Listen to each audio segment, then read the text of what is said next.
If you've ever planted tomatoes and they didn't grow properly, didn't produce fruit, or had no flavor, you're not alone. Most people make simple mistakes and don't even realize it. And today I'm going to show you a trick that makes tomatoes sweeter and keeps them producing almost non-stop. But for you to truly understand and apply it the right way, I've organized this video in a very simple format. First, I'll show you how to make the plant survive and grow strong. Then, how to fertilize the right way without overdoing it and without losing production. After that, something almost nobody does: what to plant alongside tomatoes to help their growth. And there's one part here that is the most important of all. That's where the tomato actually changes flavor and starts producing more. This is the part most people never do, and that's exactly why their tomatoes aren't sweet. So stay with me until this part, because this can completely change your results. Now let's start from the beginning. If you've tried growing tomatoes and they didn't grow properly, didn't produce fruit, or had no flavor, the problem probably wasn't the plant. It was how you started. And this is more common than it seems, because most people make mistakes right at the beginning and don't even notice. When that happens, nothing else works properly. Not fertilizer, not sunlight, not care. So pay close attention to this first part, because it's the foundation of everything. If you get this right, everything else becomes much easier. If you get it wrong, you can take care of the plant for months and still see no results. Let's start with the most important thing. Tomatoes need sunlight. Not partial shade, not just a bright spot. Direct sunlight for at least 6 to 8 hours a day. If you grow tomatoes in a place with little light, they may grow, but they'll be weak, stretched out, and produce very little. The second point is the soil. The soil needs to be light. If it's too compact, the roots won't develop properly, and that completely blocks the plant's growth. Ideally, you should mix regular soil with something that loosens it, like sand or a planting substrate. This alone makes a big difference. Another common mistake is the pot. If you plant in a small pot, the tomato may grow at first, but then it stops because the roots don't have enough space. The ideal is to use a deeper pot or plant directly in the ground. This allows the plant to truly develop. Now pay attention to this point, because many people ignore it. Drainage. If water accumulates, the roots rot and the plant slowly starts to die, even if it looks healthy on the outside. So always make sure water can drain out. If it's in a pot, it needs holes. If it's in the ground, the soil cannot stay waterlogged. And finally, the way you plant. If you're starting with a seedling, bury a bit more of the stem, because tomatoes grow roots along it. This makes the plant stronger from the start. If you're planting from seeds, don't bury them too deep, or they won't sprout properly. By doing this right, you solve the biggest problem most people face: keeping the plant alive and growing strong from the beginning. Now, what comes next is what determines whether it will produce or not. Because many people get the planting right, but make mistakes when feeding the plant, and that completely blocks production. In the next part, I'll show you how to fertilize the right way, without overdoing it, without spending too much, and without accidentally killing the plant. Because yes, some people kill their tomatoes while trying to help them, and you need to avoid that. If you did the previous part right, your plant has already started well. It's alive, beginning to grow, and has a strong foundation. Now comes the part that defines everything: fertilization. And this is where many people go wrong, because they think the more fertilizer, the better. But that's not how it works. Too much fertilizer can stunt growth, burn the roots, and even prevent the plant from producing fruit. Tomatoes need balance, neither too little nor too much.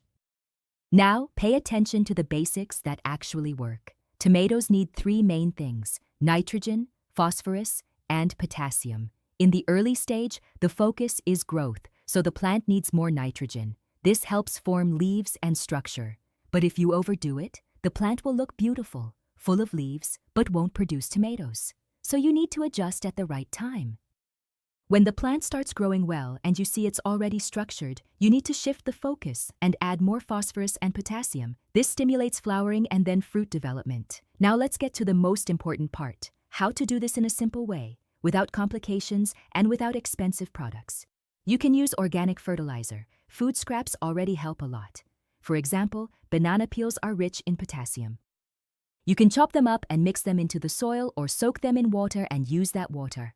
Another example is coffee grounds, which help with growth but must be used in moderation. It's not about adding them every day, just a small amount a few times a week. Now here's something almost no one talks about: Frequency. There's no point in adding a lot of fertilizer one day and then forgetting about it. Tomatoes respond much better to small amounts applied consistently. Once or twice a week is enough. And now a very common mistake: fertilizing dry soil. This can burn the roots. The right way is to water first and then apply the fertilizer. This protects the plant. Another important point: observe the plant. It always gives signals. Very yellow leaves can mean a lack of nutrients. Very dark leaves and excessive growth can indicate too much nitrogen. No flowers or fruit can mean a lack of phosphorus and potassium. When you learn to observe, you start adjusting things without overcomplicating, and that completely changes your results. Now there's one more thing that enhances all of this, and almost no one uses it: what you plant alongside your tomatoes. Yes, there are plants that help tomatoes grow better, repel pests, and even improve production. And this could be the missing detail. In the next part, I'll show you exactly what to plant together and why it makes such a big difference. Because if you do this right, your tomatoes will be far ahead of most people's. If you've made it this far, you've already done the basics right. You planted properly and understood how to feed the plant.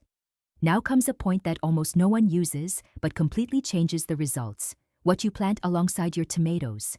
This is simple but very powerful because some plants help tomatoes grow stronger, produce better, and even protect them from pests.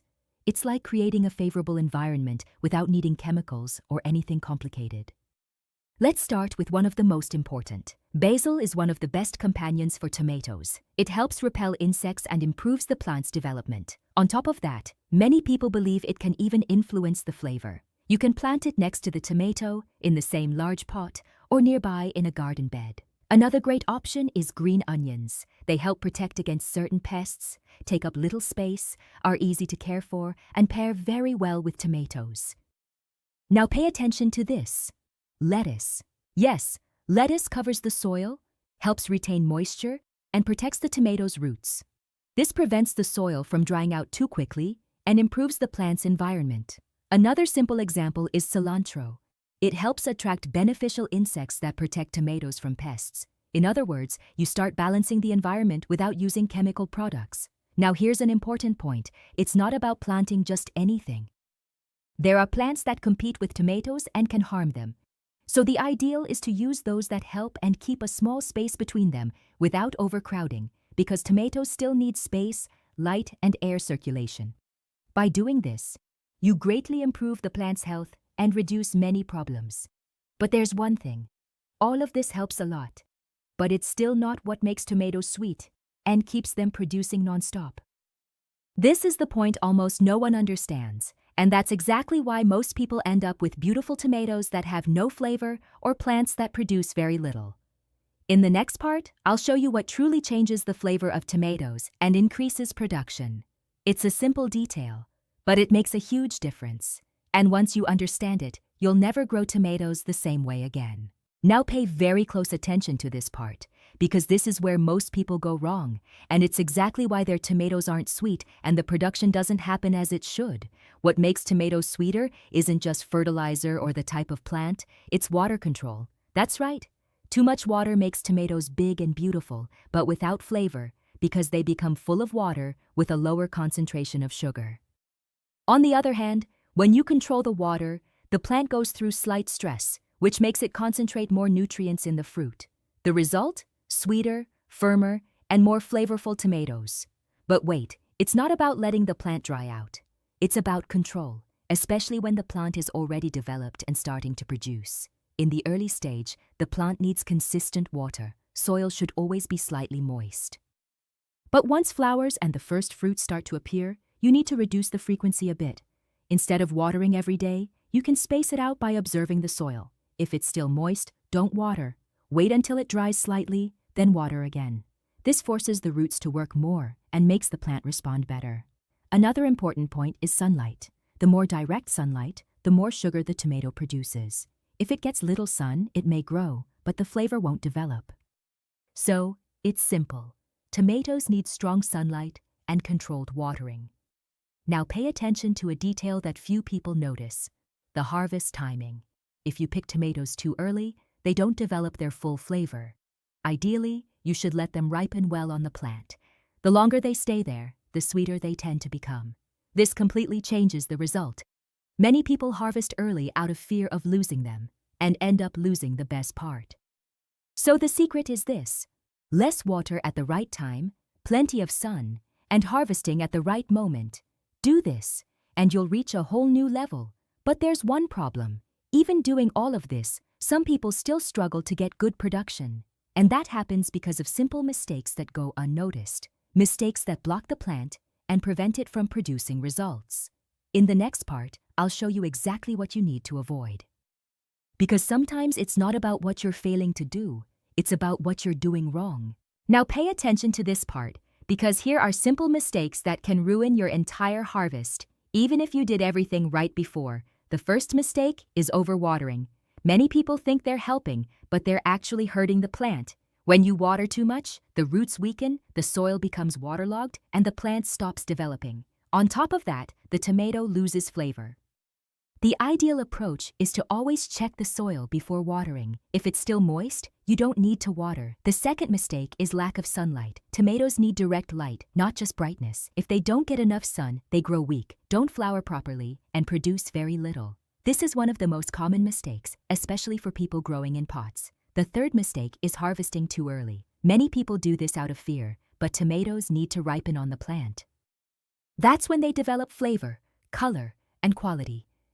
Harvesting too early means losing the best part of the plant. Another important mistake is not supporting the plant. Tomatoes grow and need support. If they fall over, the branches break, the fruits touch the ground, and this harms production. A simple support solves this. It can be a stake, a string, or anything that keeps the plant upright. Another point many people overlook is pruning.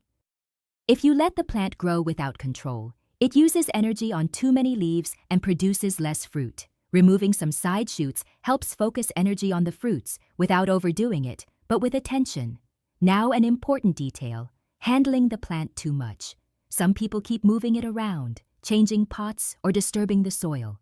This stresses the plant and slows down its development. Tomatoes like stability. Plant them in the right place and leave them there.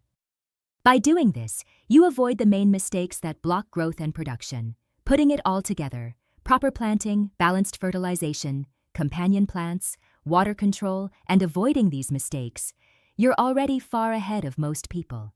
But there's still one last simple detail, easy to apply, that helps keep production going for longer. It's a small adjustment, but it makes a difference in the final result. In the next part, I'll show you this adjustment and how to use it in your daily routine without any complication. Now that you understand everything, there's one last simple adjustment that makes a big difference, and almost no one does it: continuous harvesting and stimulating the plant. Tomatoes are a plant that responds to use. The more you harvest, the more it tends to produce. When fruits stay on the plant for too long, it thinks it has completed its cycle and starts reducing production. So the ideal is to harvest frequently, whenever the tomatoes are ripe. This stimulates the plant to produce new fruits. Another important point is removing dry leaves or branches that are no longer healthy. This improves air circulation and prevents the plant from wasting energy. There's no need to overprune, just keep it clean. Now, a simple detail that helps a lot: rotating the pot. If you're growing in a pot, the plant tends to grow toward the sun. By rotating the pot from time to time, you keep the growth more balanced.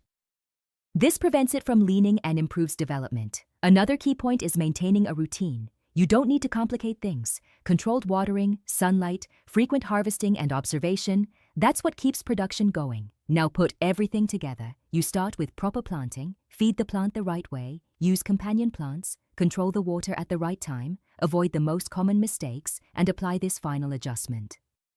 The result is completely different: sweeter tomatoes, a healthier plant, and continuous production. Now tell me something. Have you tried growing tomatoes before? Or are you just starting? And which part surprised you the most? Leave a comment, because that helps understand what you need most. And if you apply even one of these things, you'll already start seeing a difference. Save this video so you don't forget, and come back later to tell me your results. Because in the end, it's not just about growing tomatoes. It's about doing it the right way and actually harvesting real results. Now it's up to you.